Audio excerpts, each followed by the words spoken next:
ലഹരി മാഫിയയുടെ സ്വാധീനത്തെക്കുറിച്ച് തുറന്നു പറഞ്ഞതിന് മലപ്പുറം സ്വദേശിക്ക് ക്രൂരമർദ്ദനം. ഗുരുതരമായി പരിക്കേറ്റ വളാഞ്ചേരി അതിപ്പറ്റ സ്വദേശി നിസാം ചികിത്സയിലാണ്.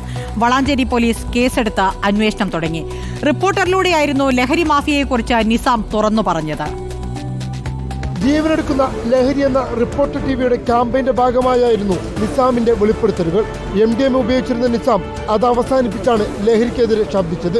ലഹരി മാഫിയെ തുറന്നു കാട്ടിയും MDMAയുടെ വഴികളും വിപത്തും പങ്കുവെക്കുന്ന നിസാമിന്റെ ഇന്റർവ്യൂവിന് പിന്നാലെയാണ് മർദ്ദനമേൽക്കേണ്ടി വന്നത്.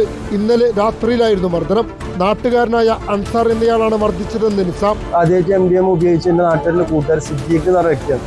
അവന്റെ മൂത്ത ഇക്കാക്ക അൻസാർ എന്ന് പറഞ്ഞു. എന്നെ വിളിച്ച് നിസാം ഇവിടെ വാറുന്നു. ഇതിന്റെ സിദ്ദീഖിനായിട്ട് എന്താ പ്രശ്നം, എന്തിനാ ചാനലിൽ എന്തിനാ സിദ്ദീഖിനെ പറ്റി പറഞ്ഞു. നമ്മൾ സിദ്ദീഖിനെ പറ്റി ഞാൻ പറഞ്ഞിട്ടില്ല, പേര് പറഞ്ഞിട്ടില്ല എന്ന് തുടങ്ങിയപ്പോൾ ഇവന്നെ അടിച്ചു. അവന്റെ അരയുന്ന എന്തോ ഒരു കമ്പി എടുത്ത് മൂർച്ചുള്ള എന്തോ സാധനം കൊണ്ട് ഇങ്ങനെ തലക്കടിച്ച് ഇങ്ങനെ നിലത്തിട്ട് ചവിട്ടി.